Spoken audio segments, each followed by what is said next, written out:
very good morning to you, our viewers. Welcome to Eat. Indeed, this is the breakfast show, Policy and Politics edition with me, Sharon Kalimbula, and the other chair is Patrick. So when you see us, just know that we are yet to unpack a lot of issues. Patrick, yesterday you covered the president. Obviously, he was giving a lot of policy pronouncements. You will unveil those things to us, not so? Yes, quite a number of them. Yeah, akabuku.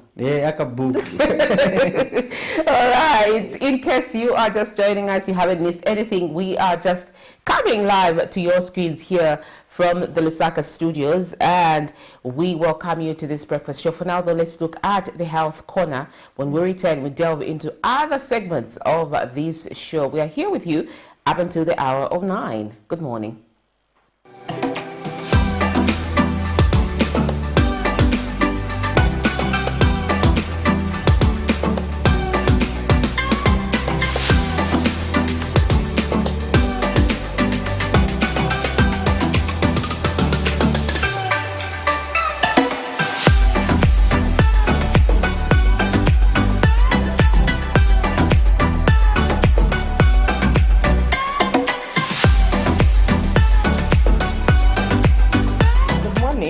My name is Ebedi Sadoki. I'm a public health specialist, and today I'll continue talking to you about mental health awareness, and we'll talk about common triggers of mental health.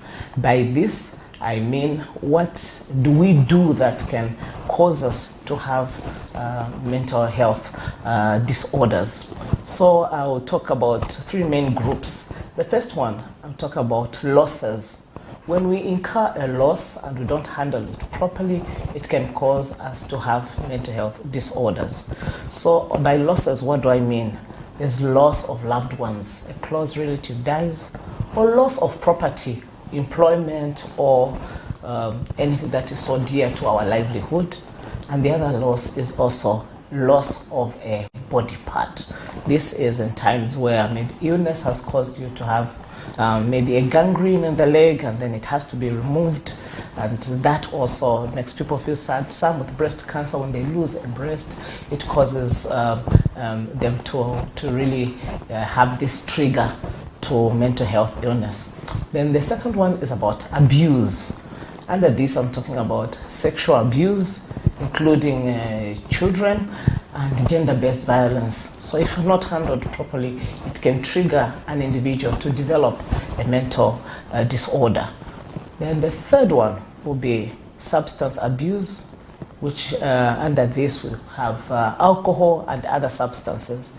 So when not handled properly, when there's excessive substance abuse, it can lead us to have mental illnesses. So I'll give a few examples, like on the sexual abuse. I think I spoke a little bit more on the losses, but on sexual abuse, if somebody experiences that sexual abuse and it's not handled properly, this could be a child who might not even have a time to talk to an adult and go through counseling, especially when they are threatened to disclose. So they will be troubled by that, and in future it can trigger, if not handled early enough, it can trigger them to have some mental disorders and would have not known what caused it. It also talks about gender-based violence. I think in homes, some do not resolve their differences, and maybe they are not compatible, and it can cause the other one to abuse the other, and especially those who suffer in silence and do not seek help, they end up having a mental illness, mental disorder, because it's just more than what their psychology can take. So these are also some of the triggers to mental health illnesses. Substance abuse, I think we know that alcohol, excessive alcohol can lead to someone also having mental health disorders, and especially the strong substances really affect our health negatively. Substance abuse, we know there are different types. We have those injectable, we have the ones that are smoked, marijuana and the like, taken over time, and especially starting early and taken over time without control, it can be the trigger. So I hope that we've understood the triggers, and we'll be careful when we see ourselves in this situation and be able to handle them effectively, and when we need help, of course, we seek it. So for today, I end here on the common triggers of mental health. Thank you so much for listening, and this is Dr. Sadoki. Bye.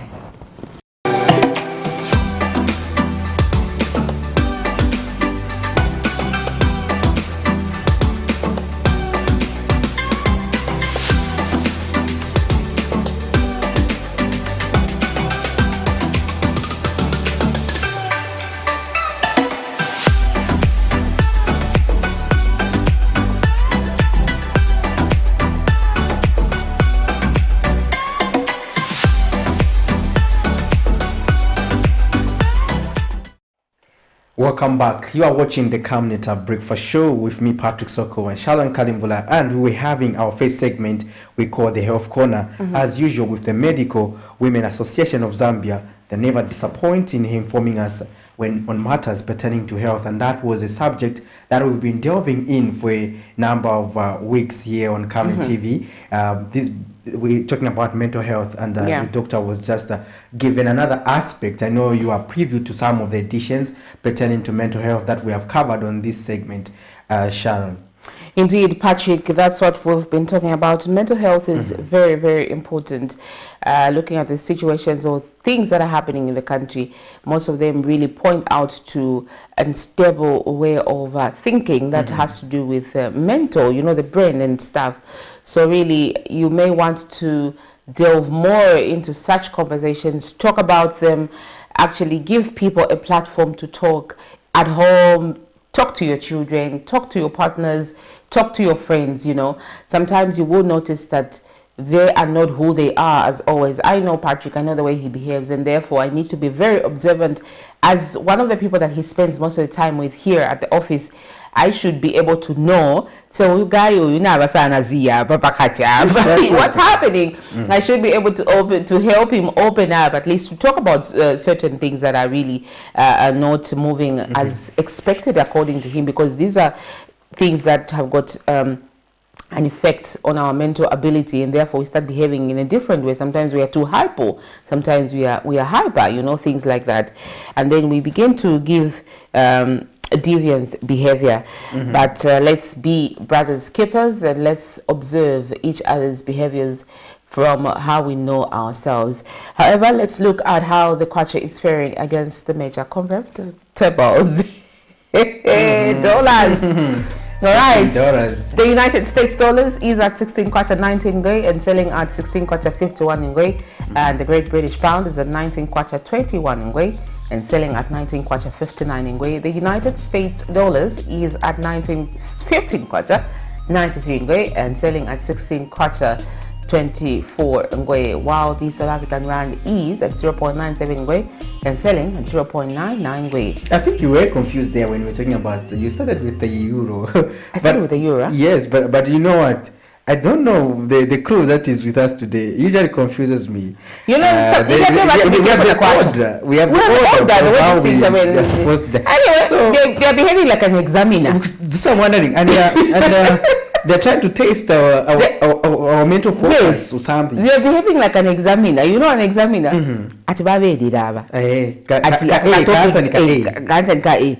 Akaka topic kalisa hivi mwaka bauka. But Sharon, what is exciting is if you see how the euro is performing against the kwacha. Okay, it is now performing at 16. Like a dollar. Like a US dollar. Exactly. So that is how the currency is as of today. Patrick is just referring to 16 kwacha 19. That is the currency for. That is the figure for the US dollar. Usually. Yes. That's it. But you see now, even the British pound, it's usually at 21. It's now at 19. 20. Yeah, if you at 23, and then those people who pay in pounds, Yeah. You know, those who do international exams. Yeah, trade and everything, school. So it's quite expressive. So you can pay now when the dollar is when the kwacha is performing better. Exactly. And talking about the kwacha performing better, there have been interesting issues where we have seen some chain stores moving in to just see how they can respond to this aspect of the currency by reducing the price and transferring the benefits to the consumers. And we have also seen the banks moving in to work on the lending rates, which they want to reduce. So this is quite good, especially that the economy is performing better in terms of, if you see our kwacha, inflation. I think the fundamentals the Bank of Zambia is putting in place bearing dividends. We just hope that we can sustain this momentum, because it is good for achieving economic stability, as well as making sure that Zambians starts benefiting from the prospects of this economy. Otherwise, it will remain a complaint that has been with us, Sharon, especially when we're working on news stories where people say we are seeing a single-digit inflation. It's not reflective of what we on the ground. We're not benefiting. We are seeing prices of commodities. They're supposed to be reducing, but they're still high. But we understand that they say that the inflation also determines the price at which prices are increasing. So they are increasing at a very minimal rate. So this is quite a good milestone for now for Zambians, because they need that relief. Considering that we were coming from the COVID-19 era, before that we were talking about climate change and its effects on the agriculture sector, among other sectors, and the COVID-19 worsened things, especially when it comes to us sustaining ourselves as the people. So we break with that story, Sharon, where Mr. Kawana, the media director, no. Ministry of Information and spokesperson. Exactly. Yeah, I know. I'm used to the MDC. Media director, the position that's stuck forever. Okay, let me just go through the story. Patrick, you brought us this story. You covered him yesterday at Kenneth Kaunda International Conference Center. Ministry of Information and Media Director spokesperson Thabo Kawana has appealed to the business community to positively respond to the good performance of the kwacha by reducing the prices of goods and services.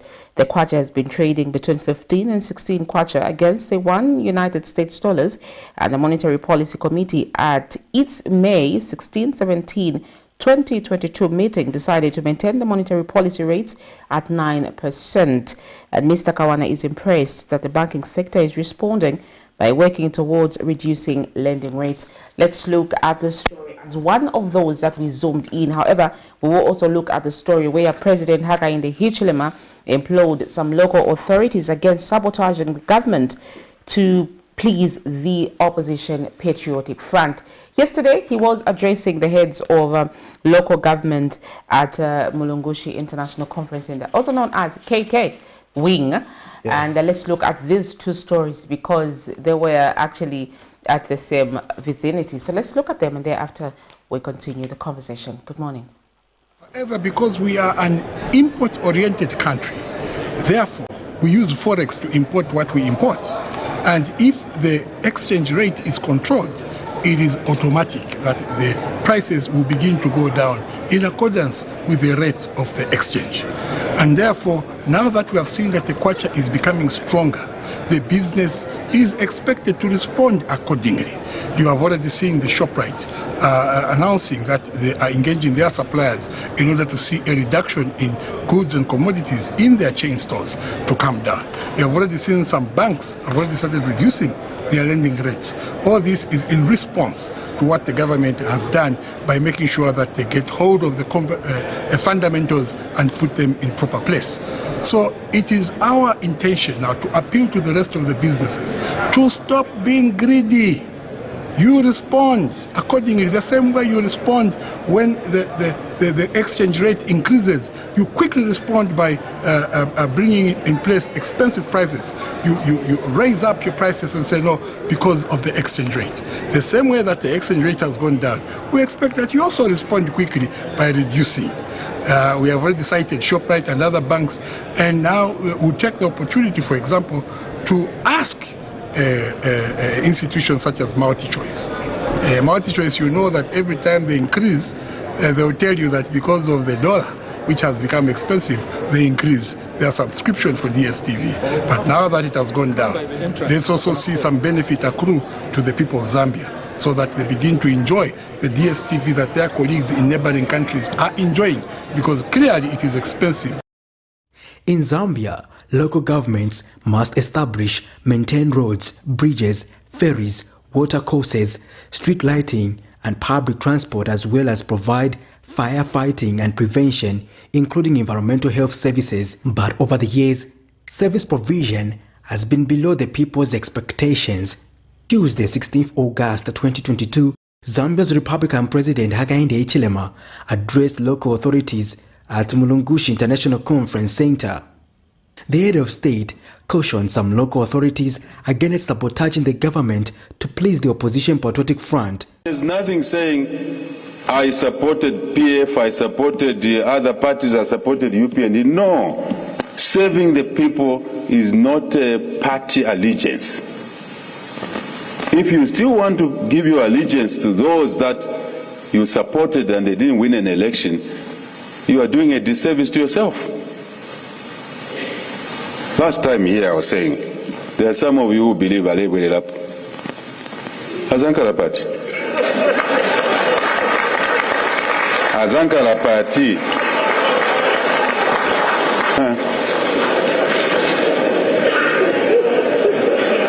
Hey, Azankara Party.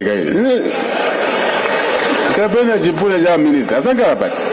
Muzavo mere upasa chipuna cha muntu.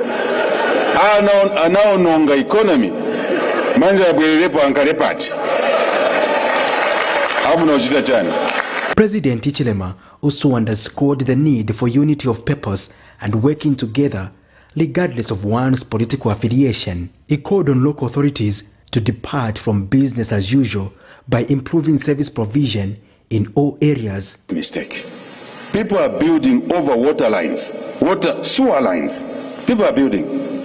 Who gave them the authority to build over sewer lines? You are done. The late President Banda will say, Nibani abo, Nibani. Where were you? On the roads in Mandevo, Minister. We have a nation in Mandevo, isn't it? Where people are building right on the road. Right on the road. And if a pregnant mother has a bridge, child is a bridge, you want to evacuate her to a clinic, you can't drive the ambulance there. The president further highlighted that he will not tolerate any shortcomings on the part of councils and implored district commissioners, mayors, and members of parliament to work together and deliver to the people's expectations. Where I was born, we were brought up to talk direct language, not double speech. You're telling people this, in the night you're whispering something else. No, straight language. Get to know each other. Who is the president? What is his character? What are his values? Who is the mayor? Who is the... Because it's important to work together properly that way. Get to know each other. Get to know each other. So we need each other. Finish. Rates should be fair and affordable. You want to collect revenue, the rates must be fair and affordable. Patrick Soko, Camnet News in Lusaka. There you have it. Quite an interesting story there you have from President Hakainde Hichilema talking up to the heads of councils across the country. It was quite a mammoth event, Sharon, because if you look at that, all the councils in Zambia were at one place, and the president delivered a lengthy as usual, lecture, without reading. Yeah, he delivered it and just quite a number of issues. And the take home was that Uzankara Party. Uzankara Party. Uzankara Party. Maybe Uzankara Party Katamani. All those things. But it's quite an interesting. It's repeating this scenario. Say the PF actually did not do a good job on the economy. That's what he advised in that notion. He also advised some council officials again is sabotaging the government for the sake of pleasing their parent political parties. He feels that development should be done in unison by ensuring that they work together as one and ensure that they deliver to the people his expectation. And so that's to also zooming another interesting story that was in the news done by Miriam Kaimba, is that a state witness has testified before the Economic Financial Crimes Court that there was no record system to show that Charles Loyana, a senior accountant at the Ministry of Finance who is accused of possessing the infamous 51 houses, obtained a loan from their institution. Thomas Kamunu, an assistant IT and data management officer at Credit Refresh Bureau trading as a TransUnion, narrated that the said information was reviewed following the request by the Anti-Corruption Commission officers. This is in a case in which Charles Loyana and his wife, Susan Loyana, are charged with concealing and being in possession of properties suspected to be proceeds of a crime amounting to 37.9 million kwacha. This is a story that has been in the news for a long time now. The famous, the infamous rather, 51 houses, Sharon. Indeed, Patrick, just before we zoom into that story, I want to take you back to the president yesterday when he was addressing these heads of local government, that is the mayor, council secretaries and staff. And what prompted this meeting was, among the many issues, that the disbursement of CDF is being done at a pace that is not as expected, isn't it? Exactly. So what was the recommendation from the president as to what should be done? Because the year is almost coming to an end, and stakeholders have actually brought out a lot of concerns with where the money will go by the end of the year, because definitely the money will not be spent in totality, as in the 25.7 million per constituency. Other constituencies really are still using monies for last year, for 2021, the 1.6. Like the story that we did, I think that was 3 weeks ago, from Petauke, that's his Msanzala constituency, where a school is being refurbished using the resources for the previous, constituency development fund. So really, they are actually saying, we are hoping that when the 25.7 starts trickling into our accounts, we will do much more than we are doing now. So nobody more August mono. Why aren't they releasing the money anyway? Why aren't they releasing the money is the bigger question. Exactly. It's quite interesting, Sharon, that you pointed out. But the president was categorical that he feels that the local authorities are working using old modeled arrangements where they want to say, this is how we have been doing things, and the president told them to say, I don't want to hear you saying this is how we have been doing things.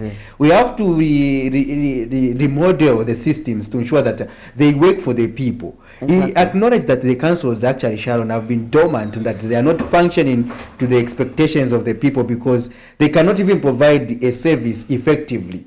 He cautioned them to say, this is because this is a testament of the issue of the Constituency Development Fund, CDF, whereby the money is not being utilized, so that you create an impression that the government is not delivering. That's according to the president. But what you are doing is that you are disservicing yourselves. Exactly. And the people won't vote for you because you're not working. So he actually emphasized on that aspect, Sharon, and he says they are working towards modalities to make sure that things just work out, and that the council should be proactive as in the past when these councils were formed under the original concept.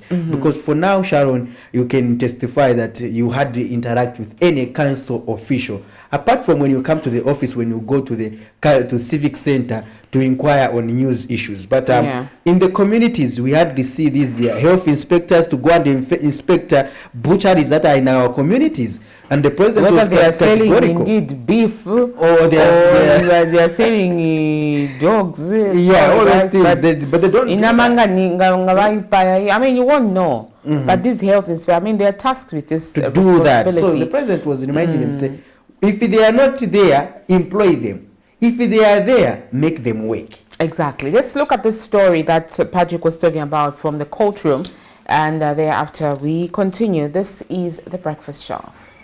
Several witnesses have continued being brought forth by the state to testify in the case of the infamous 51 houses in which the state recently seized from a Lusaka couple on allegation that they are linked to being proceeds of crime.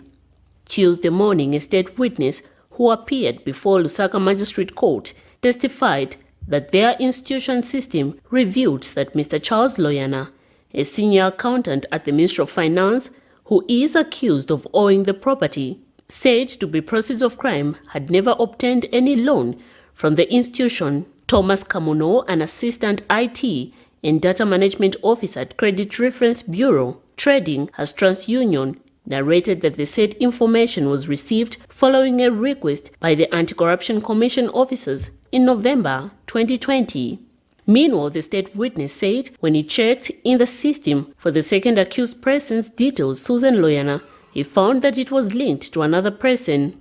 In this matter, Mr. Loyana and his wife are accused of illegally obtaining the said infamous 51 houses which are located in Talala area that made headlines in 2019. The couple have denied the allegations before court. This is in a matter in which Mr. Charles Loyana and his wife Susan Loyana are charged with concealing and being in possession of property suspected to be proceeds of crime amounting to 37.9 million kwacha. Charles Loyana is senior accountant at the Ministry of Finance, and his wife Susan Loyana, an accountant at the Ministry of Works and Supply, are facing 2 counts of corrupt practices involving concealment and possession of property suspected to be proceeds of crime. The matter comes up in September for continued trial. Miriam Kemba, reporting for Camnet TV News. Welcome back. You're still watching the Camnet Breakfast, and on set we are joined by our very first guest to delve into the conversation of issues that have been happening in the country at least for a couple of weeks and the last 1 year from the election. We've clocked a year. Yes. For a time that, yes. And in studio we are joined by the Operation Young Vote Executive Director, Mr. NYIRENDA. Welcome to this interview. Good morning. Let me call it a conversation. I really don't like to call it an interview. Indeed, it's a conversation. Because you're a comrade, really. Absolutely. I'm glad to be here. It's always a pleasure. Thank you so much for coming. Yes. Yeah.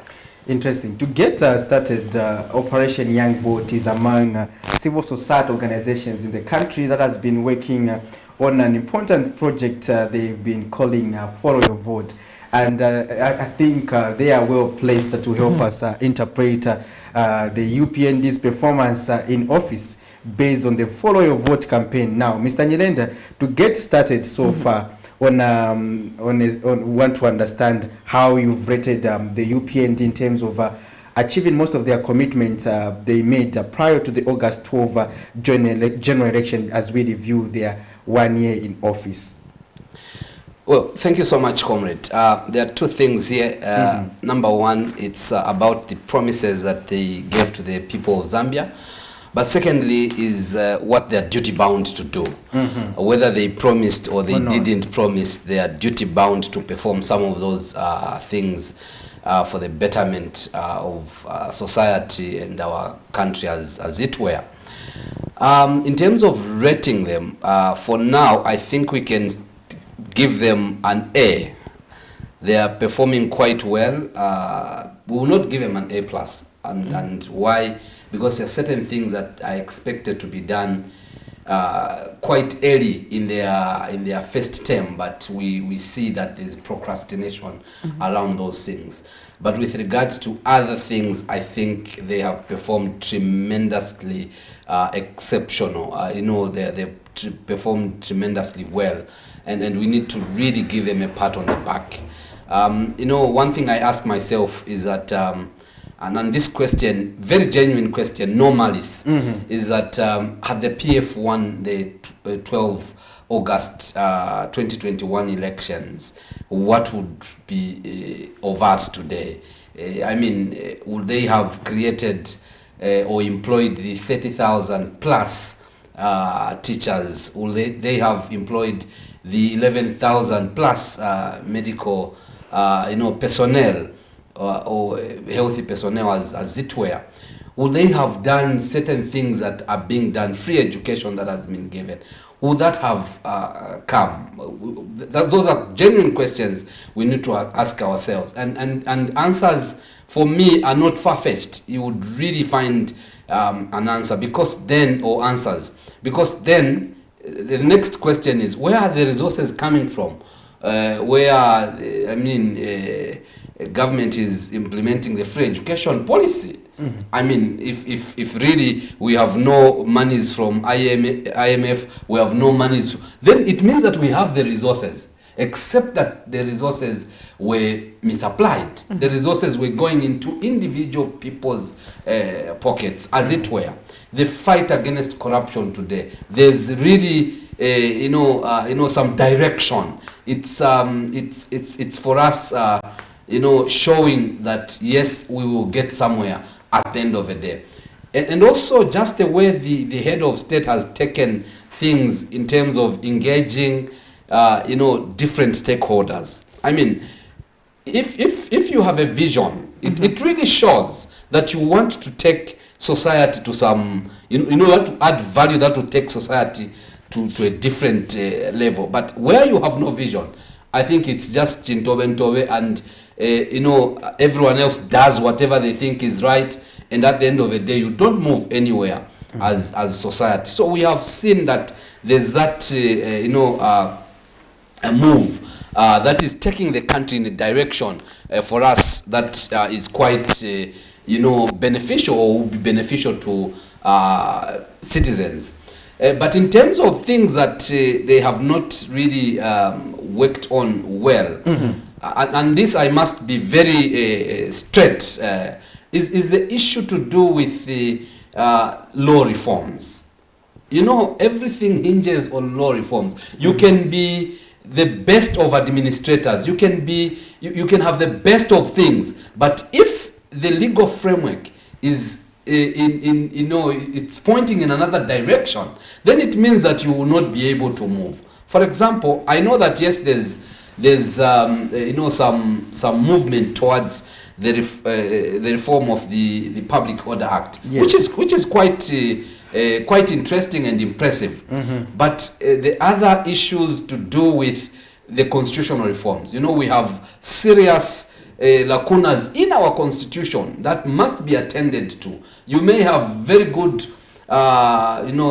subsidiary legislation, and if the constitution is something else, then whatever you put, however good it is in a subsidiary law, it will not really work, because then the constitution is saying something else. So we expected, and we still expect, that getting into the second year, because we know that 1 year has elapsed, getting into the second year, the constitutional reform will be one of the things top on the agenda.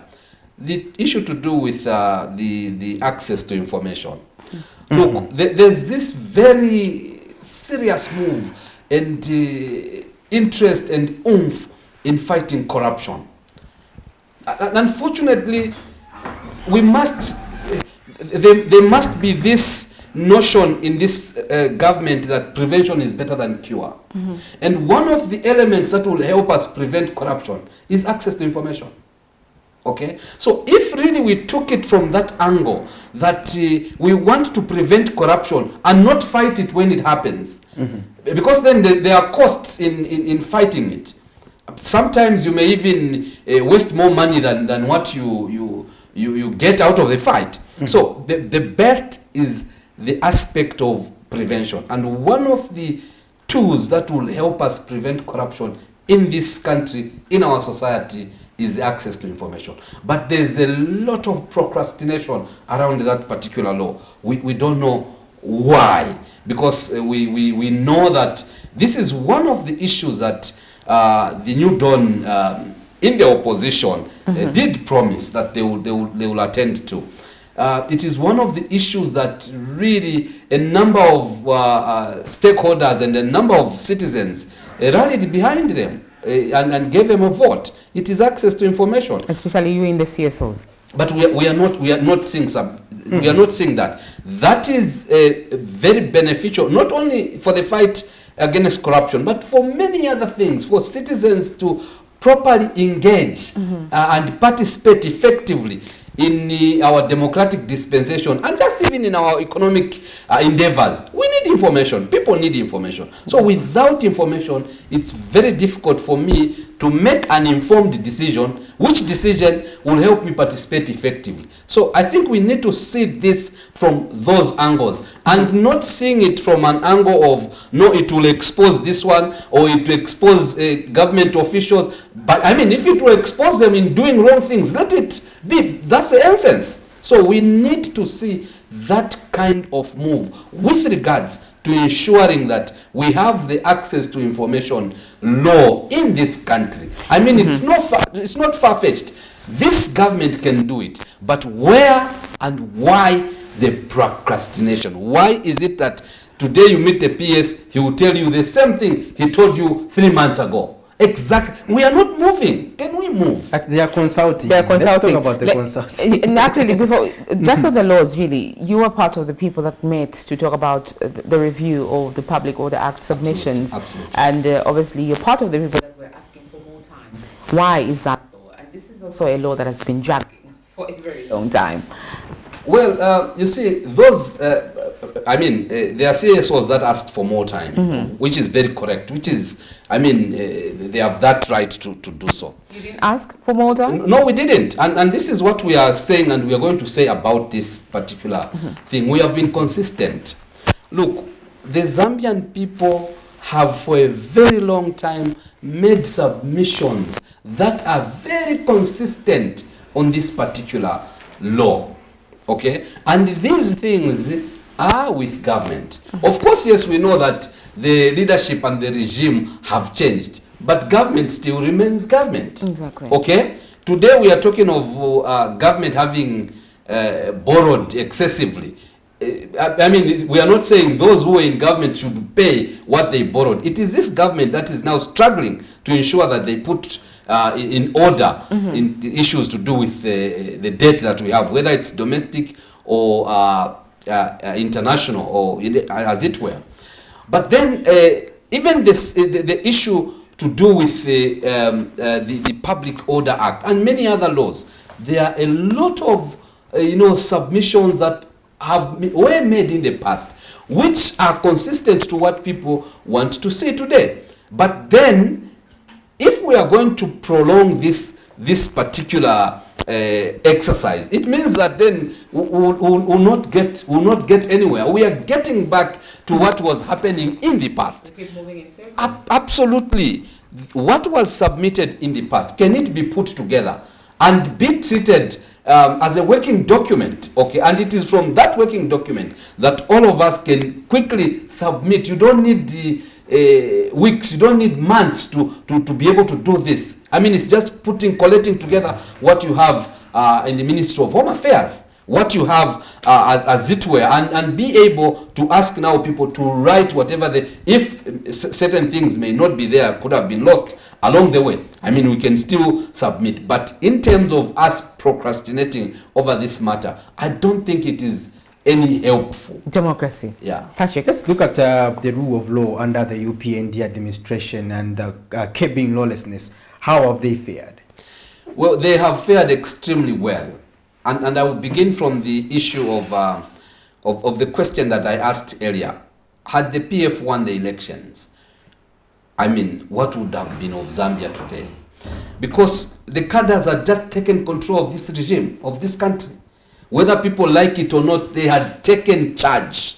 They were there. I would not sit here talking like this and saying the UPND is not faring well with regards to ATI.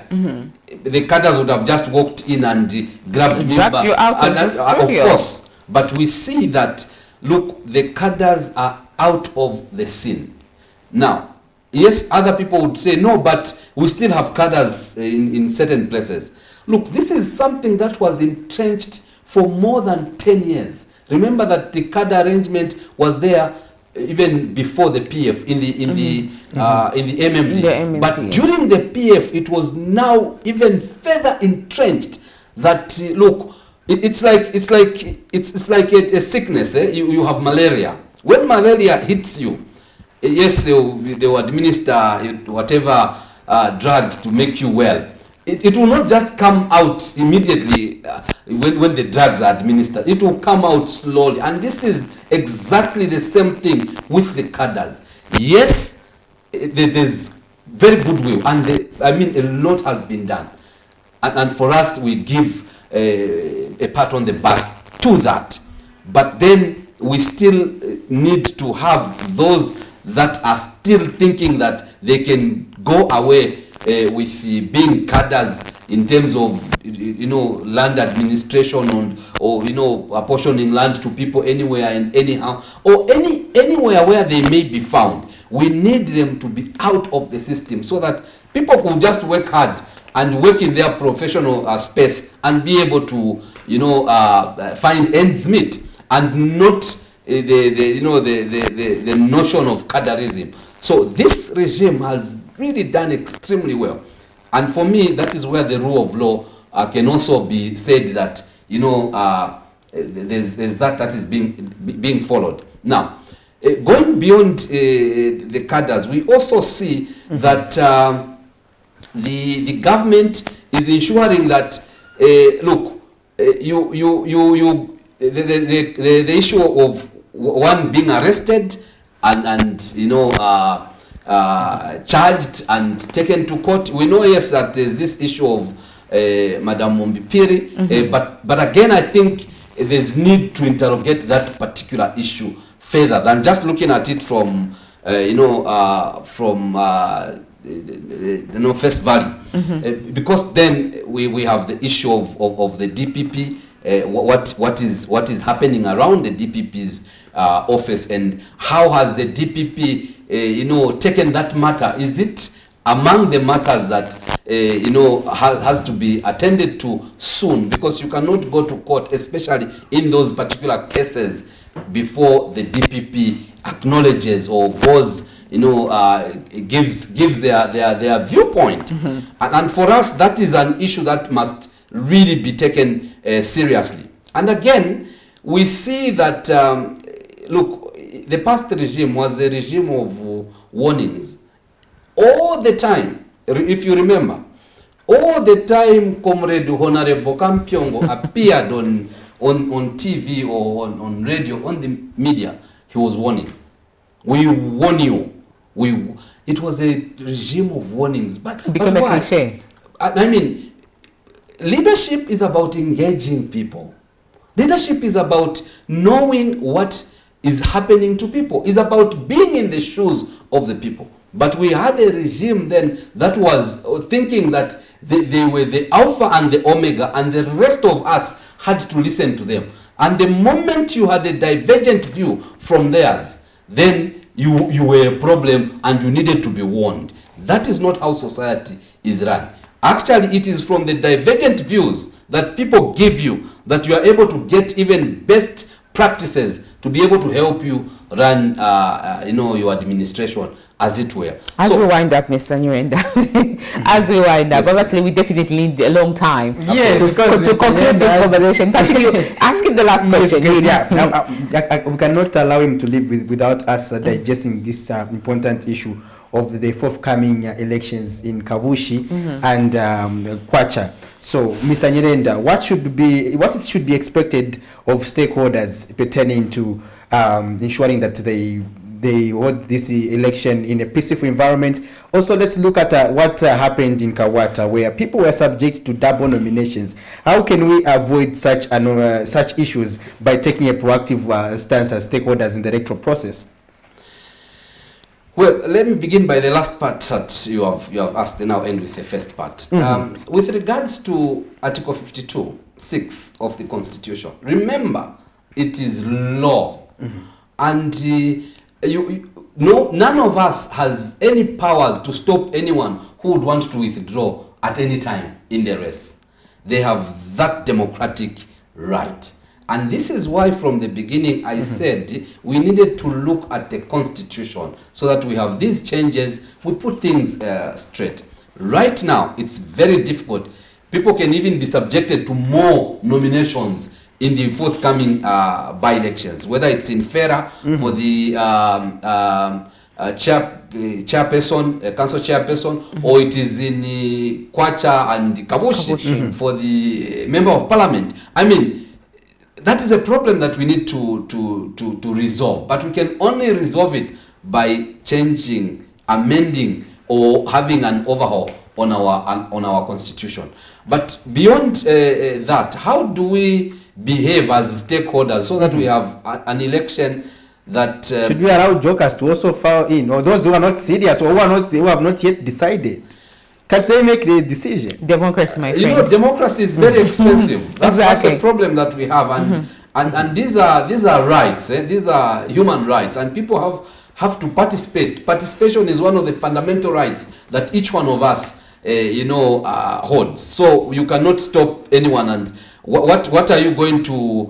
What benchmark are you going to use to say that they are jokers? They are jokers. I mean, for them to have that money to pay, is it 15,000? 15,000. I mean, it's no joke to have 15,000. It's a lot of money, and you cannot just say, especially now, I'm throwing it away. This administration.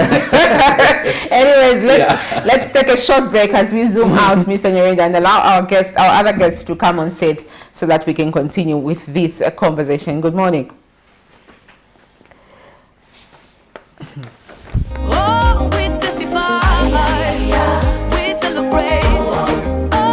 Hello, I'm Deborah Lukalu, all the way from South Africa. You are watching Camnet channel, not just another channel. God bless you. Stay tuned. We testify. We celebrate. For all you've done, Lord, we give you all the praise. Oh, we testify.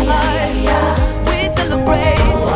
Oh, for all you've done, Lord, we give you all the praise. Are you a business organization or an individual with a dream to register your presence in Zambia and around the world? Waste no time, because Camnet Television is offering an opportunity to sponsor any of the following programs: the main news,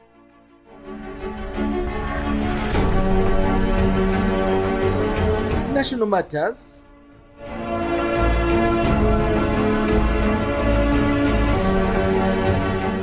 breakfast show, the verdict,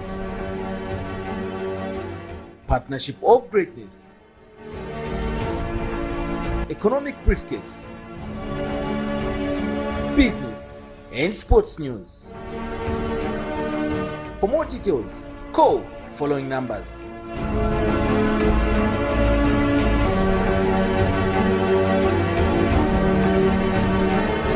Camnet Television, not just another channel.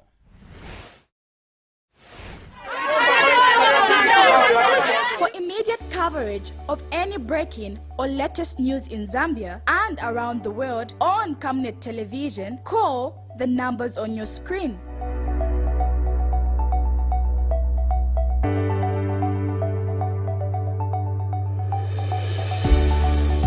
Camnet Television, bringing to your screens fair news, impartial news, credible and reliable news all the time. Get the whole truth on Camnet World News.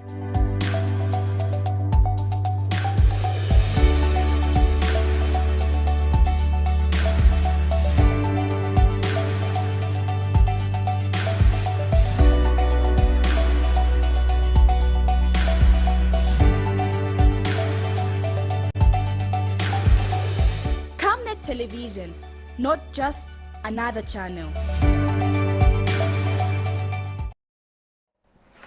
Welcome back. You are still watching the Camnet Breakfast Show with me, Patrick Soko, and Sharon Kalimbula. We had our first interview, and our guest was Mr. NYIRENDA from the Operation Young Vote. We've been joined in studio with by our next guest, being the Patriotic Front Media Director, Mr. Antonio MWANZA. This is the first time we are hosting Mr. MWANZA here on the Breakfast Show. We don't know why he has been avoiding. Mr. MWANZA, welcome to the program. Thank you so much, Comrade Patrick, and thank you, Comrade Sharon. We are happy that you could finally make it on the program. Because people have been asking, why don't you invite these other people? So we made sure that you are here, and we are glad that you managed to fulfill the schedule.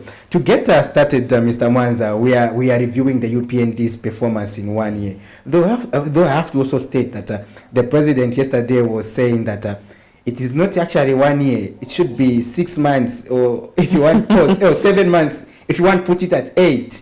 But for us, and even some of the UPND officials have been actually reviewing, because based on when he was announced as president, decisions started making decisions. Exactly. So we review even the appointments, everything. We are reviewing all that. So it's under within the same 1 year. So now, Mr. MWANZA, first of all, we get our conversation. How would you rate their performance this far? Yeah, first, let me begin by the president's remarks yesterday.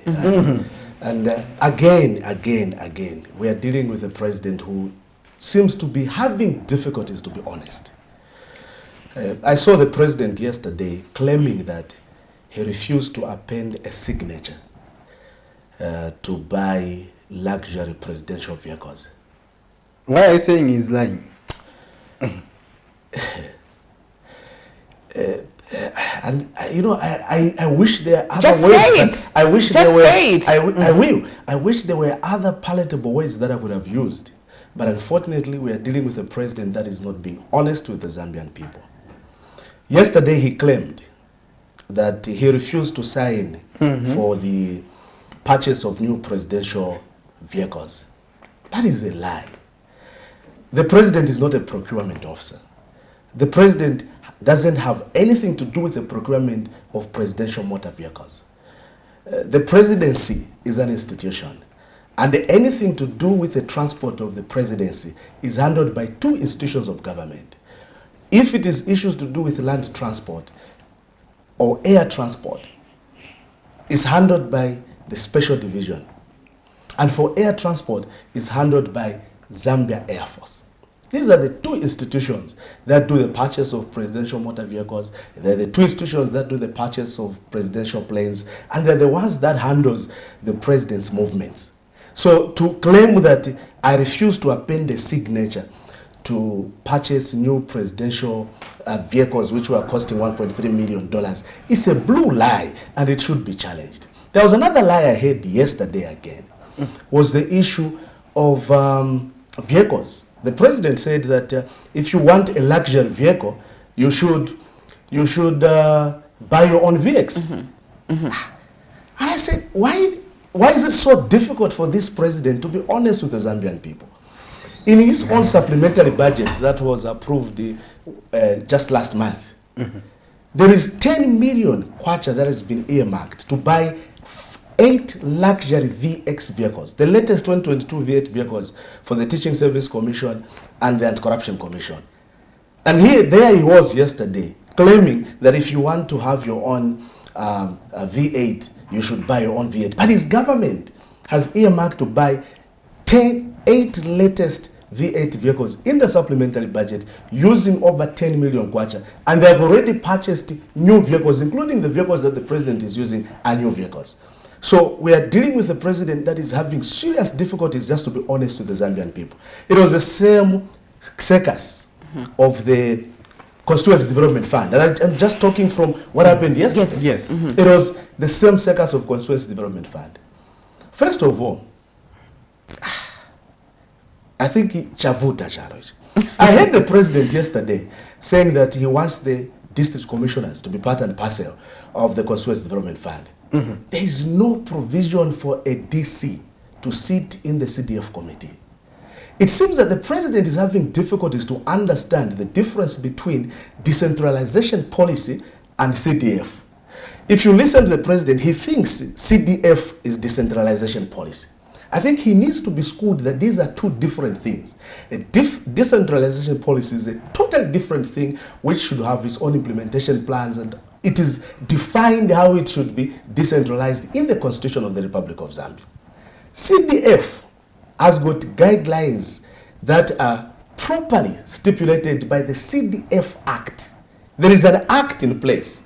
It guides how CDF is disbursed, how CDF is implemented, who should sit on the CDF committee.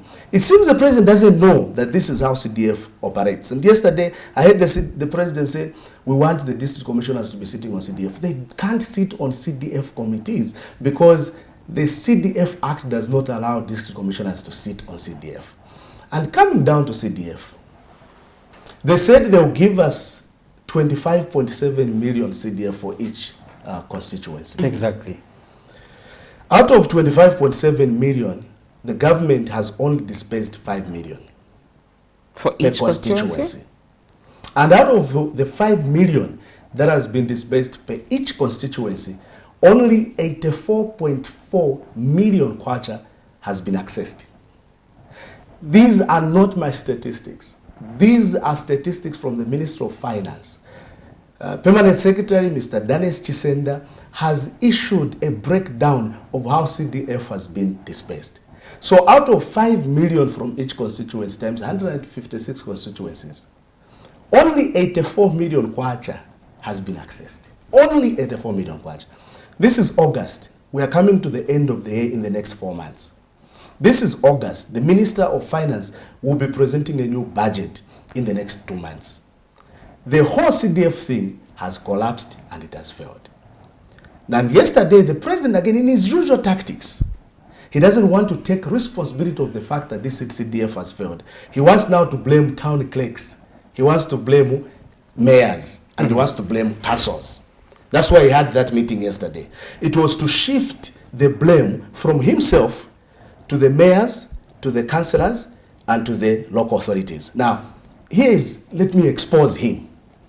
First of all, the implementation of CDF is not done by those mayors and councillors and council chairpersons, because the Local Government Act gives absolute authority to the Minister of Local Government to make decisions and approve expenditure. The expenditure of CDF is not approved by the councils. It is not approved by the CDF committees. It is not approved by the ward area committees. It is approved by Mr. Gary Nkombo here in Lusaka.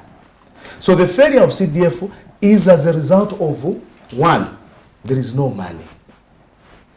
There is no 25.7 million in a coffer that this government will give per constituency. Now, they don't want to tell people that Tiribendalama. So what they do in their usual scheme, they give you a figure of 25.7 million. 25.7 million. But there's no 25.7 million. There's how much? There's no money. This government is running on a surplus, on a deficit. This government has got a 10% deficit. This government is even borrowing money to pay salaries for civil servants. It is even borrowing money to pay salaries for those same council workers. They are borrowing. Are you agreeing that they inherited that empty coffers? You emptied the coffers? I'm coming to that, and I'll explain. So instead of the president being honest with the Zambian people and say there is no 25.7 million, what we can afford is 5 million per constituency.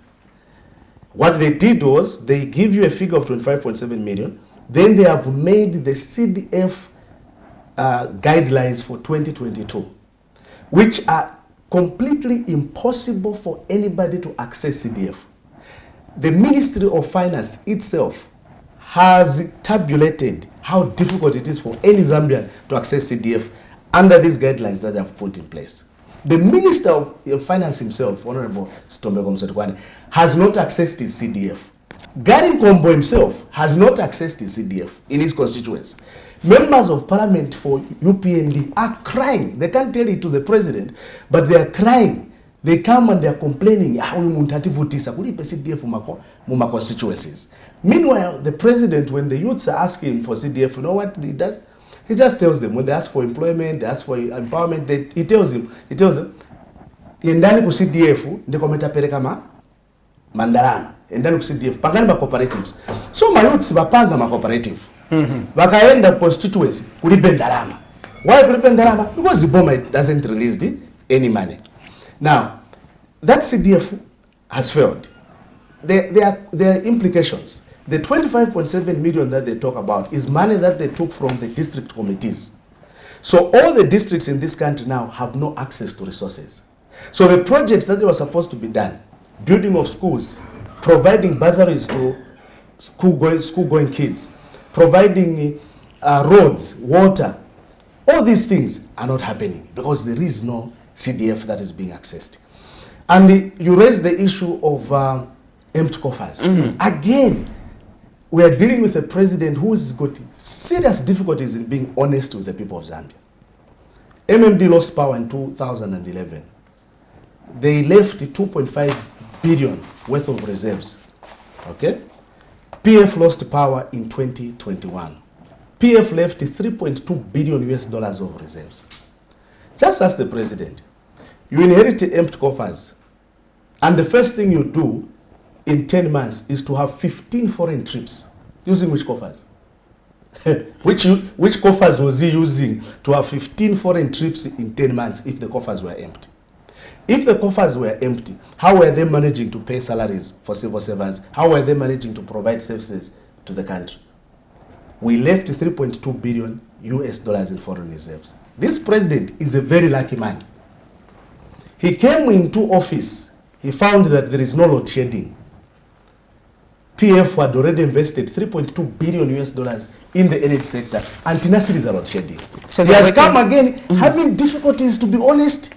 He just has that problem where honest and him, they don't mix. He comes and claims that I've finished load shedding within 1 year.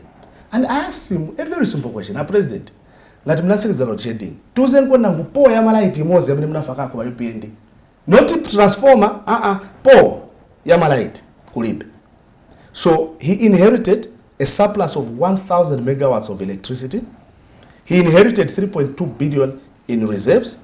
He inherited the country which had the proper road network, proper infrastructure for telecommunications. Today, for instance, we are talking about the 30,000 teachers that government wants to employ. If you go Why are you saying once? Yeah, because nobody has been employed. There is an intention to employ 30,000 teachers, and an advert was made, names were selected and shortlisted, but nobody has been employed yet, because for you to be employed, you have to be given a letter of appointment with a money number, and they will give you a school where you are going to teach. So at the moment, no one has been given a school to teach. There was an advert in the newspaper, names were published, but nobody yet has been employed. So there is that intention to employ 30,000 teachers. And if you go back, Sharon, you find that Minister Wanchinga had and this is nesepenamuleterani. It's just that you see, nachokera na 7 of schools. It was difficult for me to organize. Why do you wake at night? As a DJ, just to supplement. It's difficult sometimes to survive. So I could have brought you the breakdowns. I would have done the breakdowns. Minister Wanchinga in 2021 did announce that the PF government had already earmarked the employment of 30,000 teachers. And we faced them. So we wanted to have 15,000 for primary education. We wanted to have 3,000 for pre-education, pre-primary education, and 12,000 for secondary education. We built 14,239 classrooms. And this is the reason why now today we can employ those teachers. What is so difficult just to give credit and say, PF, okay, munasebenza, munapanga maskuru. And because munapanga maskuru, that program you had just to employ my teachers, it is a pitiriza. What is so difficult just to say, PF, munamanga ma hospital, munamanga vipatala, munamanga ma kliniki, and because munamanga ma kliniki, now we can employ manesi. What is so difficult just to say that? Now that Mr. MWANZA, you are actually, when we started, you were actually referring to the conversation the president had with councils. Yes. The major take home was also that some council officials are sabotaging government officials because to please the PF. and that there is no way you are going to go back into office as the PF. Maria Kari. You know, sometimes in very fundo. And if the president is watching this program, or only his people are watching this program, I want them to read Daniel chapter 5, verses 25. There's a story of King Belshazzar. King Belshazzar was a king who was full of himself. He was sadistic, narcissistic. He was full of himself. He thought he knew everything. He was the best thing, and all those things. And he had a feast where he was celebrating his greatness. And God came in the form of a hand and wrote on the wall on the wall that mene teki ufasini. And the translation was, you king, your leadership has been put on the scale by God. It has been weighed, and you've been found wanting, and your kingdom has been divided. I want the president to read that, Daniel chapter 5, verse 25. The challenge with this president is that he is obsessed with PF. Sharon, are these not the same people who say PF enough? Are they the same people who are saying PF will never come back? So if PF will never come back, if PF enough, why is he always worried about PF? Because everywhere you see them, they have to talk about PF. We have a very good friend of mine, Cornelius. Atawa ku Southern Province, Kuchoma. To defend the president. Minister. Atinabura Kurusaka, Nibo defend our president, Kuruba PF. And you see what they say, they always say that we are insulting the president. We've been here. No one insults the president. But what they are doing is that when you raise criticism against the president, they change it and say you are insulting the president. So the president is obsessed with PF. Now, I have news for him. PF is not the opposition to the president. The opposition to the president are the millions of young people that are waiting for jobs. The opposition. The opposition to the president, Sharon, are those mothers who are pwanira ma booth, waonongera mioyo, waonongera ma business. The opposition of president. The opposition he has are the farmers. Wenzogula fertilizer 650 kwacha last year. Little fertilizer and 1,000 kwacha. The opposition ya president. Opposition ya president ni bajabana ba University of Zambia, Copperbelt University, bamene bana na maboza ati bazawa pasa mamiwa allowance. Opposition ya ba UPND aba. It is the many millions of young people and women who can find jobs. If I was president today, I would have been concentrating on the things affecting the people of Zambia. And those things are, one, the cost of living. Not PF. The cost of living. Things are expensive. People have no money. This is the reality. The argument has been that no one has PF, they have been expensive. And that we are expecting too much as a people. I think yesterday I had a conversation with one of the alliance partners for the UPND, and what they said was the people of Zambia are just too expectant of this administration.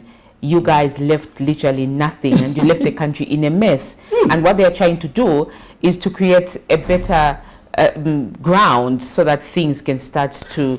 You've raised a number of we left the country in a mess. You've raised the number that people are too expectant, and let me just quickly respond to these issues. Number one, expectations.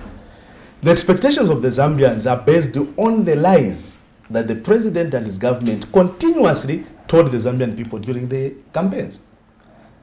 They told people, vote for me. At 10 hours, I'm sworn in. At 14 hours, Mirimi will be 50 kwacha per 25 kg bag. It is now 12 months. Mirimi is at 150 kwacha. Vote for me. By 10 hours, I'm sworn in. By 15 hours, all you public service workers, you'll be given an increment of 1,500 kwacha across the board. Nobody has got 1,500 kwacha increment. They are the ones that were telling people, vote for me, I'm sworn in at 10 hours. By 14 hours, the dollar to a kwacha will be 10 kwacha to a dollar. This is a president and a party that lied to the people and told the people of Zambia, when we come into office, fuel will be 12 kwacha per liter. Yeah, boss, now fuel is 24 kwacha per liter. And what was the excuse that the government was giving? They were saying fuel is expensive because of PF wakuba 3 kwacha per every liter. Those were the accusations they were giving us. They were saying PF is stealing 3 kwacha per liter. They were saying PF is using middlemen who are also stealing from Zambians. And the president was very categorical. He even went to his Facebook page and did a formula. I don't know that Kapepa Kanasola, but in case Kapepa Kanasola, we have the screenshots of what the president said, and we can still give him the screenshots and say, this was your formula, Mr. President. So he said, the fuel when I pay per 17 kwacha. He said, it is actually 3 kwacha, PF is up 14 kwacha. Okay?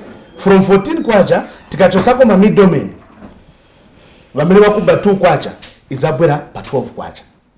So the question we need to ask him today is that if PF was stealing 3 kwacha when fuel was 17 kwacha, how much is UPND stealing now that fuel is 24 kwacha? And what has happened to the so-called middlemen? During your time, they would argue to say there was no war in Ukraine. Very good. Basoko and Sharon. You know how much these people have always argued against anyone who brings the global phenomenon. If you say the global phenomenon is like this, they were saying, no. You can't compare the prices of South Africa and compare them to Zambia. You can't compare Zambia to South Africa. You can't say it's global. In fact, they went after Honorable Kambwira and said, they named him Mr. Global. And they refused. And you see, why we don't buy the issue of Ukraine is simple. The first time that UPND increased fuel prices was in December, specifically 16th December 2021. There was no war in Ukraine, there was no war in Russia. What they have said is that we increase in order to reduce. So, this is a government that, first of all, have lied to the Zambian people. They made so many promises which they can't afford.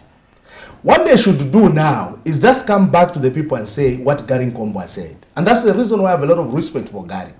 Because Gary is the only one in this new Doom government who has come out in the open, publicly. Is it Don or Doom? No, Doom.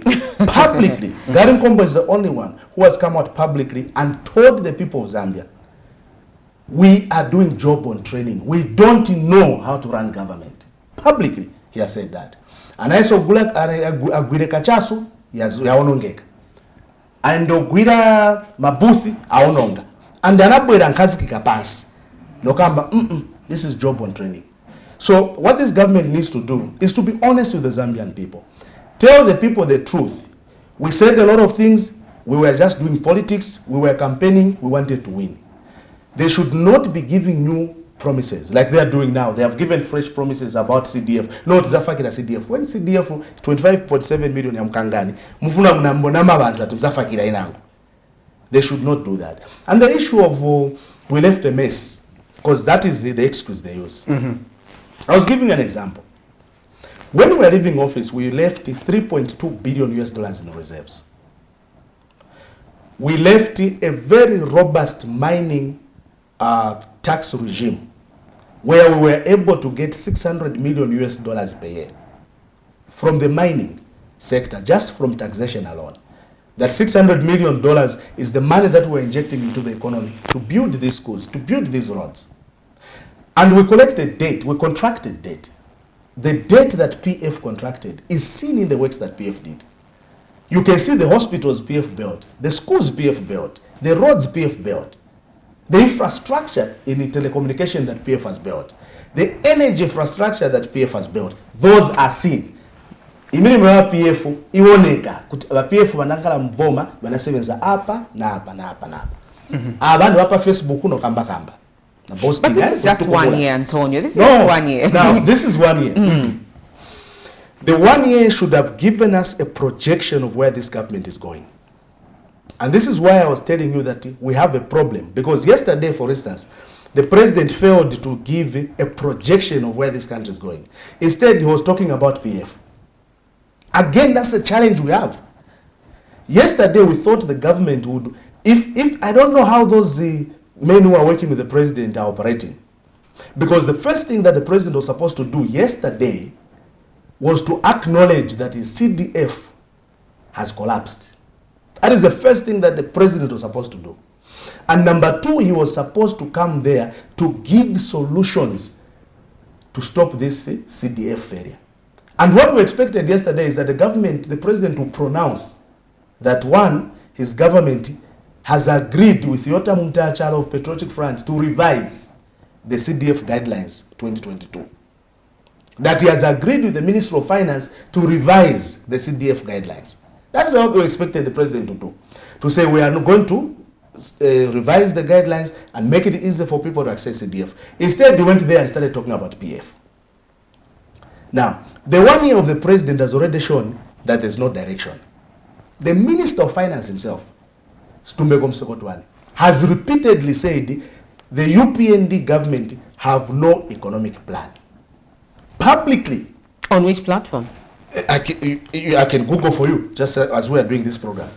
They said we don't have an economic plan, and the news diggers actually ran a very long article. He said there's no economic plan that we have written anywhere, but we know what we want to do. You don't run a country like that. A country is sophisticated, is complicated. You need to have a clear economic plan to say this is a direction that we want to take the country. This minister, Sharon, has said the only plan they have is to get a loan of 1.4 billion from the IMF. Repeatedly so. If it fails. He has even said there's no plan B if it fails. He has said there's no plan B. And we have those public press statements here. He says there's no plan B. Our plan is simply to get a loan of 1.4 billion. Now, there's nothing wrong with getting a loan. Okay? There's nothing wrong. But what is wrong is that, first of all, what are the conditionalities of that loan? First of all, the conditionalities of those loans will be first felt by the Zambian people, because already we have started seeing that government wants to remove the tax waivers on fuel. Fuel will become even more expensive. This government wants to remove and reduce FISIP, Farmer Input Support Program allocation. That simply means that more farmers now will become more and more vulnerable. Mind you, the poverty levels in the rural areas are quite high. And most of these farmers depend and survive on FISIP. And now with fertilizer at over 1,000 kwacha per bag. And mind you, this is last year's price. Right now, as we are speaking, comrades, there is a crisis in this country which is looming. This is August. Mvula ibwera mu October. We are remaining with exactly 1 month before the onset of the rains. This government has not yet procured fertilizer. This is August. They have not procured fertilizer. Okay? And they are not telling us what will happen. And if you look at what is going on with the scandals that we are seeing in the Ministry of Agriculture, where fertilizer which should cost $1,000 per metric ton is being sold for $1,407, we expect that there will be a shortfall of fertilizer. What time will first this government procure fertilizer? They tendered only in June. Okay? When are they going to procure this fertilizer? When are they going to distribute it? When will the farmers receive this fertilizer? There's a crisis which is looming and is coming. Okay? When we say they are only there for 1 year, look at their economic policy. Because that's where you have to see whether you are going left or you are going right. Or you're going nowhere. Well, yes, exactly. Or we are going nowhere. Sharon, we have 80% of all the foreign exchange rates, earnings are coming from the mining sector. 80%. This government has given tax breaks to the mines, which they have refused times without number. The Minister of Mines is on record. Again, the Minister of Finance. You see, that's the reason you nama. Sharon and the comrade Soko, just pull the national budget speech, 2021-2022, from Stumbegom Sekotwani, the national budget speech. When he talks about mining taxation, in his budget speech, he has agreed, he has accepted, he has told the Zambian people, in his own budget speech, that government will be losing 3.2 billion kwacha, which is equivalent to about 1.2 billion US dollars. Okay? I mean 3.2 billion kwacha and 1.2 billion US dollars every year as a result of the tax regimes where they have revised the mineral royalty tax and made it deductible. But it's in his budget speech. So when he is refusing and saying, I didn't say this, just pull the budget speech that he gave to Parliament himself. We expect to lose up to 12 billion US dollars in tax breaks by the time we reach 2026. But would you agree with the motives they are advancing that they would want to ensure that there is stability in the mining sector so that the mining sector can enhance production? Would you agree to that notion? Yeah, and again, you see, when he that's why the Bible, the problem around Swaberenga, they don't read the Bible, and they are just used to lying. That's a challenge. Right? They are chronicle liars, and that's a very serious challenge. Comrade, Zambia does not own any mine. The mine that we own is Mopani, which was recently taken by the PF, and they want again to sell that Mopani mines. These guys want to sell Mopani back to foreign entities. Okay, we wanted Zambians to own the mines because we know that that's the only way we can make money, and that's why we got Mopani copper mines. That's the reason why we took over KCM. That's the reason why we increased the ownership through ZCCM-IH of these other mining companies. It's because we wanted Zambians to own the mines.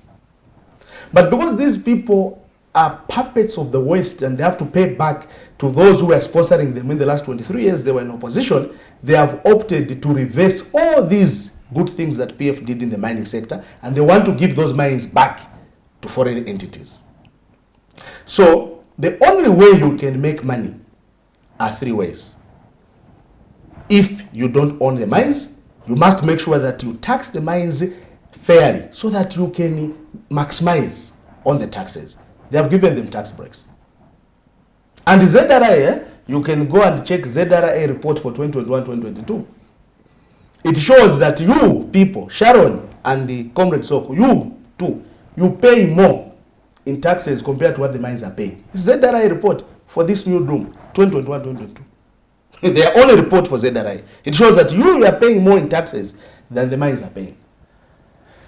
Number two, the only way you can make money if you don't own the mines is to make sure that the mines invest in the processing and the manufacturing of the products. That's the only way you create jobs. That's the only way you create businesses. And number three, you make sure that the mines supply, the local suppliers are given priority, which we don't have control because these mines, they supply themselves. They are multinationals. They supply themselves using their sister companies. And number four is to reverse this tax, which is the VAT refunds, because we are losing a lot of millions of dollars using VAT refunds. Those are the policy measures this government was supposed to take. They have not taken those. So when Imam Sokotwane says we want the mines to produce more, by the way, you have seen that the outage of the mine, the output of the mines this year has gone down as compared to what they projected. When they say we want the mines to increase their productivity, how does it benefit Zambia when the mines are not paying taxes? How does it benefit Zambia when the mines are not injecting any money in manufacturing and processing? How does it benefit Zambia when all the copper is being mined and taken and sold away and Zambia is left with nothing? So even if the mines today, comrade, were to produce 10 million tons of copper per year, it will have no value to Zambia because ija mine ija copper si am Zambia. Ija copper wakatenga baja wagulisa kubyalo, and there's no money which comes back to Zambia. So should Zambians be excited with the figures of producing more without getting more taxes? Now this brings us to ubunonshi waba UPND uli hapa pa paper. Mayouths wa UPND wana mapaper. As we are speaking, wana mapaper wanapanga ma cooperatives. Mayouths wa UPND, not wa Zambia wabajana, wa UPND wanapanga ma cooperatives. Pa paper wali na ndalama, but matumba wala. Because no one has access to any money. We've actually spoken to some of them and they actually say you guys are living better than them. You see? That is the complaint out there. Yes. No, bavutika. Maguys wa UPND. No, tibatandiza maningi. Not knowing whether there's truth in that. No. These are our brothers and sisters. Sharon Pano Nipa TV. But the reality is that these are brothers and sisters tinkala makomboni ya mozi, tipita mavuto ya mozi. Bafana ba UPND balina njala. Wanagulisa chipepa. Okay? Ndiye unonshi wa UPND. Wali wa mapepa la. Remember the issue of inflation. Inflation single digit. But mtengo wa unga uyenda ukwela. Inflation single digit, mtengo wa transport ukwela. Inflation single digit, mtengo wa saladi ukwela. Inflation single digit, mtengo wa renti ukwela. Ndiye economy ya ba UPND. Ubunonshi wa ba UPND wali bapapepala.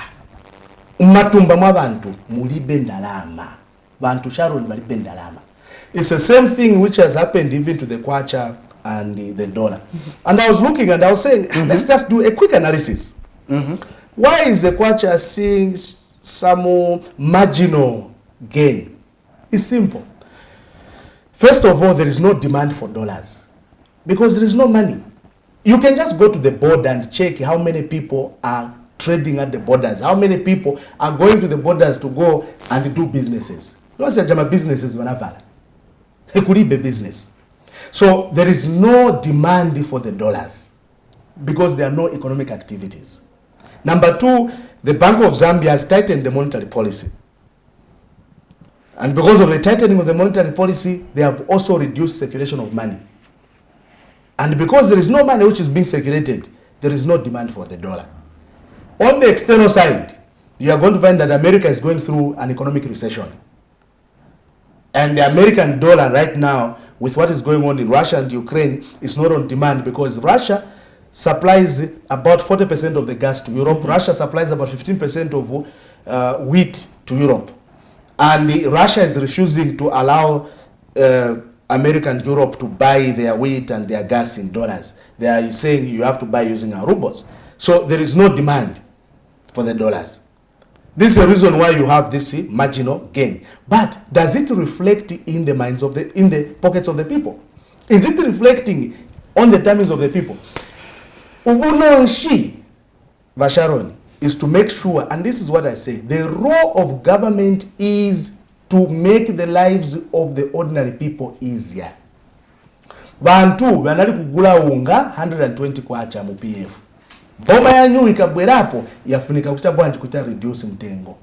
Nishi bantu bachita benefit. Bantu banali kugula fuel pa 17 kwacha MPF. Iboma yanyu yabwerapo yazofunika kutabwanji kuta reduce, but instead bachita increase. So there is no economic activity. I want to raise this issue of free education. Okay, those are the things they boast about. They boast that they have brought free education, and let's be honest and practical.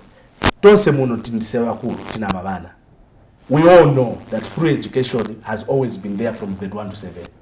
We know that from grade 8 to grade 12, we know those things. There is nothing new. But we also support the government's commitment. Okay? We support them when they say we want to provide free education up to university. That was their commitment. But look at what has happened. There is no free education up to university as promised. One step at a time, at least they've offered this. No, they said 14 hours. Why are you giving Sharon? Why you want to give one to Banakamba 14 hours? Why I want you. Banakamba 14 hours. No, but Mr. Mwanza, no, 1 year. Even the Patriotic Front, obviously, they gave us a 3 months, 90 days thing. Yes. It didn't work. No, it worked. Could this be? No, it worked. That it didn't work. I'll explain. It didn't work. No, I'll explain. Basata said in 90 days, he will make fundamental changes. And what happened in 90 days? He didn't specify those changes? No, he didn't.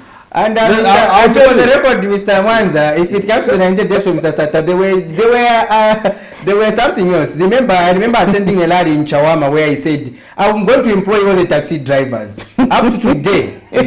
You understand? So when you talk about these promises, politicians... These are political promises. But that promise, I will give you just one. Didn't he materialize? Yeah, now let me give you the things that Mr. Sata did in 90 days. First of all, within 90 days, Mr. Sata increased the salaries of all public service workers. All of them. Some by 100%. It has never happened in the history of this country, apart from time Yamasata. Why don't you talk about it as often?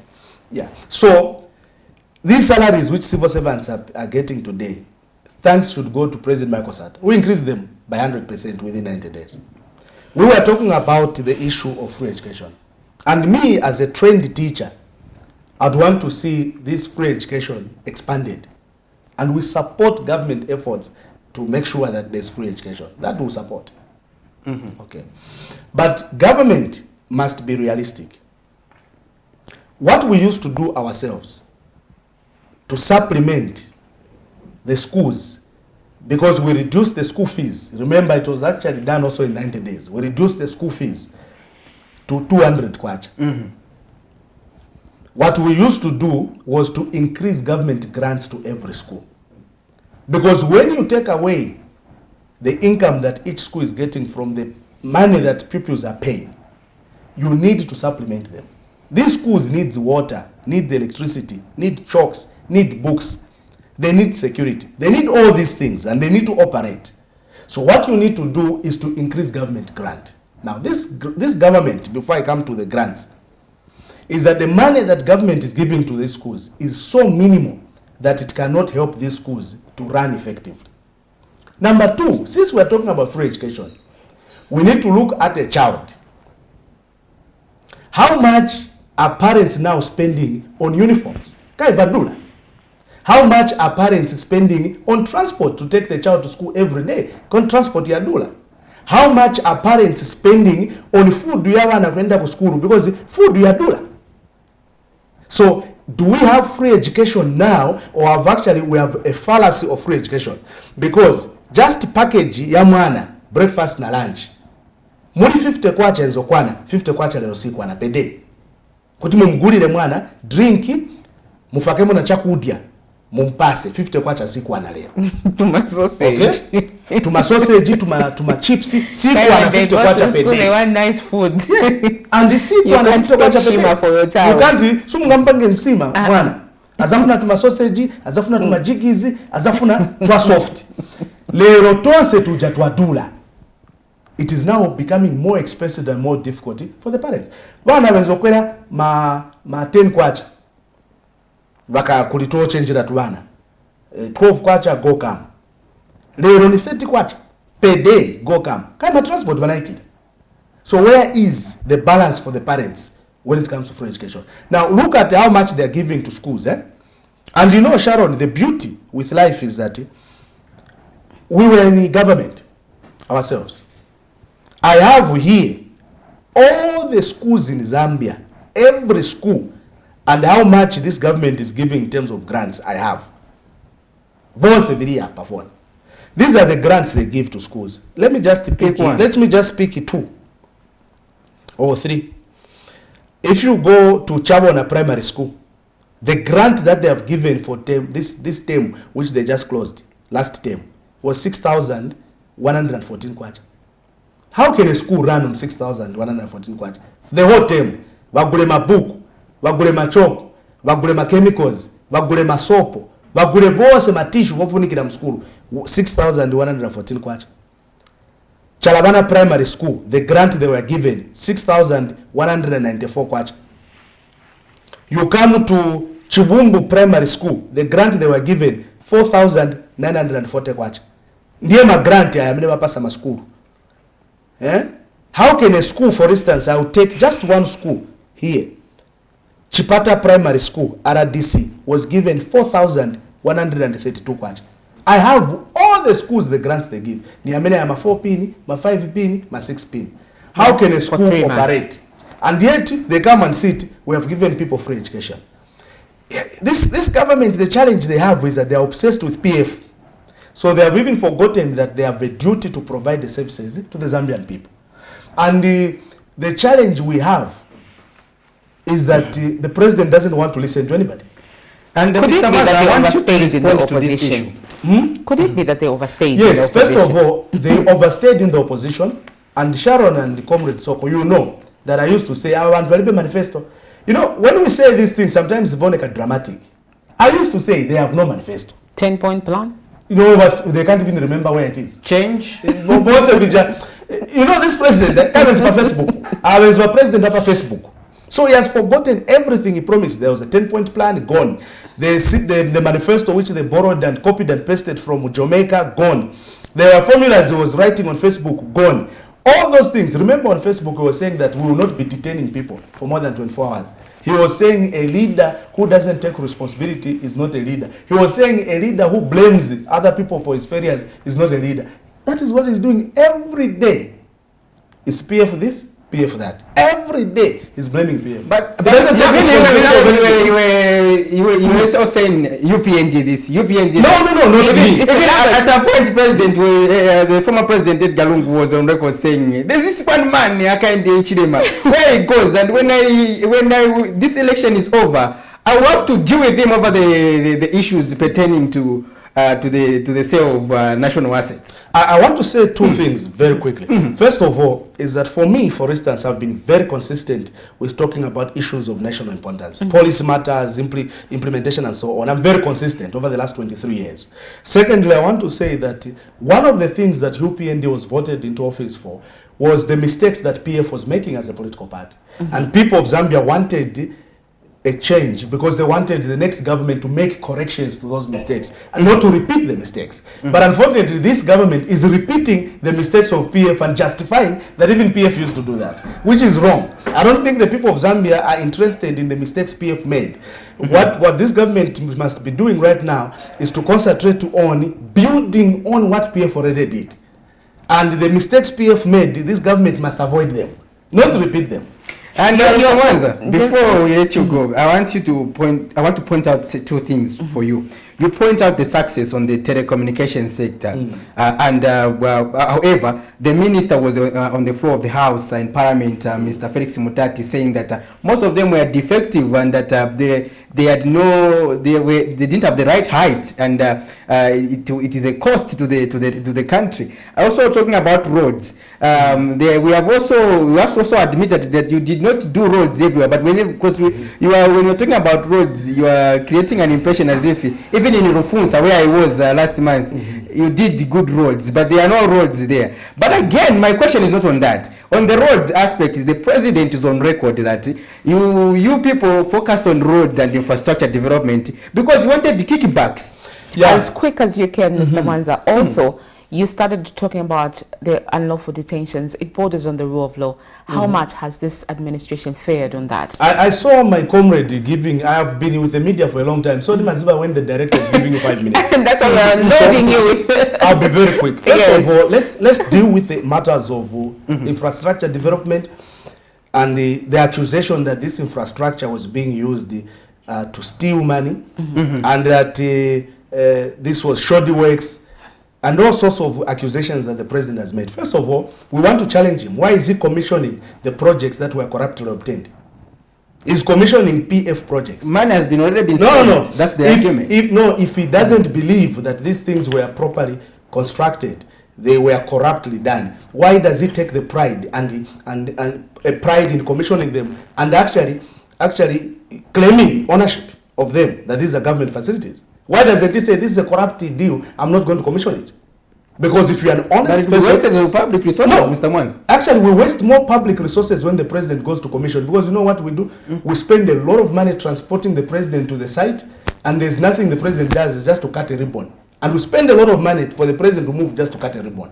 So if indeed he believes that those were corruptly done, why doesn't he stay away from them? That's number one. Number two, why is he not arresting the people that corruptly made those deals and take them to court and prove them wrong in the competent courts of law and jail them? Why is he not doing that? There are some cases that are before the financial crimes court. There is no case of corruption at any court. I want to make this very clear to the Zambian people. But there are arrests as well, Mr. Mwanza. Pertaining to the yesterday, we should, Sharon, we had economic advisor to the president. Those stories. Those are stories. Let me tell you this. There is nobody that has been taken to court for corruption. Zero. And I can challenge you. Mr. Stotera. No, it's not corruption. What was that? No, you will read the case and you'll be able, because I only have so many cases. Only Mr. Chitotela has been acquitted by the courts of law of any charges that was given. He was acquitted. But you remember that he also signed a consent arrangement. He was acquitted. The case was taken to court and Mr. Chitotera won the case. So there is nothing to talk about Honorable Chitotera. And I want to say the abuse, because now it has become the abuse of the process of crime law is unbelievable. Because when you look, for instance, and I don't want to speak for this man because I don't know him, the economic advisor, former economic advisor to the president, I don't know him. But I don't believe that a former economic advisor to the president, a seasoned, educated civil servant who has worked in government and in the private sector for the last 30, 40 years can fail to buy an Alphard bus, can fail to buy a Canter truck, can fail to buy those simple vehicles that they have confiscated. I think that is very wrong.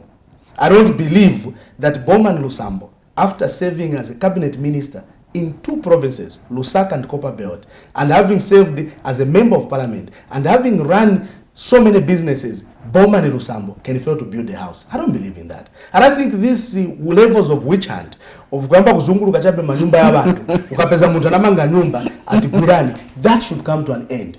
It is wrong to assume that people that have worked for 30 years cannot build a house, cannot buy a car. That is totally unacceptable. It's totally unacceptable. If people made the wrongs, arrest them, take them to court and prove. And also show us which ministries where that money was stolen from. And Sharon, you raised a question, but I can't even remember it now. Because I've been... Unlawful detention. Yes. Borders on the rule of law. You see, we have heard a lot about the rule of law. Remember, they told us that there will be no cadarism. And I love Camnet because you have covered these issues to a very great extent. How many videos and news clips that Camnet has run of UPND cadres beating people, either at a funeral or beating people whom they suspect to be PF.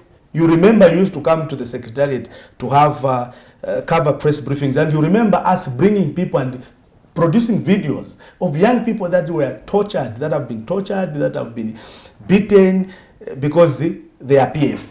We have videos that are circulating every day of UPND cadres who are threatening to beat people. Every day there are these videos that are being circulated. And we also know, for instance, of news items where offices have been closed. We remember of a woman in Kasama who was beaten by UPND cadres. We remember the people that were beaten in Kafue just 2 weeks ago by UPND cadres. We remember how they wanted to kill Malanji last month when he went to his constituency. We remember how they wanted to kill Bowman Lusambandi, Rafael Nakachinda at the courts. We remember Camnet covered the story of a witness in the case of Shakafuswa, Christopher, who was almost killed at the High Court. And we have continued to see this. And we have continued to see this arbitrary arrest of people, arbitrary confiscation of people's properties, siege of people's properties. We have seen the prolonged detentions of people. We have a case of Mumbipiri. And on Mumbipiri, I've heard Cornelius Mwetwa has said the matter is with the DPP. And I want to challenge Cornelius Mwetwa. The DPP already provided, the DPP has already authorized that Mumbipiri's case must be processed. There are 11 new murder cases that have been recorded in Western Province. All of them, 11, they found the Honorable Mumbipiri already in cells. And the Honorable Mumbipiri has been in remand. The 11 that found him there, their cases have been taken to court. And yet she's still there. This is not justice. How many of our people have been arrested and detained for more than 48 hours? Honorable Nakachinda, Honorable Davis Chama, and a number of countless people have been detained. So there is no rule of law. And I want to end by saying this. Zambia today is in a worse economic situation than it was 1 year ago. Zambia today is in a worse social situation than it was 1 year ago. And I want to remind the president, Vadala, Atupaire, Muberenge, Daniel chapter 5, verses 25. You will be a better president. Ziko. All right. Let's pray indeed. Thank you so much for joining us this morning. Join us again tomorrow for yet another exciting edition of The Breakfast Show. We are still looking at the 1 year of the UPND administration. We will bring in another guest tomorrow and continue this very important conversation. Good morning.